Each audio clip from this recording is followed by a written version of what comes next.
Covid చికిత్స కేంద్రాల కొరత రాకుండా రైల్వే శాఖ ప్రభుత్వానికి మద్దతు పలికింది.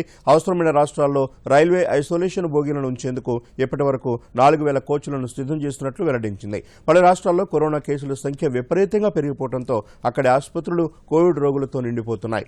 ఇలాంటి పరిస్థితులను అధిగమించేందుకు గత ఏడాది రైల్వే శాఖ తయారు చేసిన కోవిడ్ ఐసోలేషన్ కోచ్లను మరోసారి సిద్ధం చేసింది.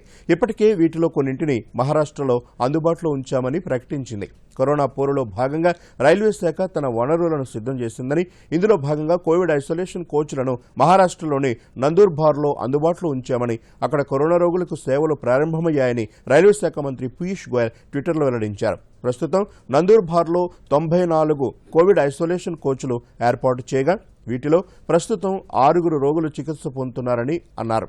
కోవిడ్ తీవ్రత ఎక్కువగా ఉండి ఆసుపత్రుల్లో రోగుల తాకిడి పెరగడం, కోవిడ్ పడకలు అందుబాటులో లేని రాష్ట్రాల విజ్ఞప్తి మేరకు రైల్వే ఐసోలేషన్ కోచ్లను కేటాయిస్తున్నట్లు పీయూష్ గోయల్ పేర్కొన్నారు.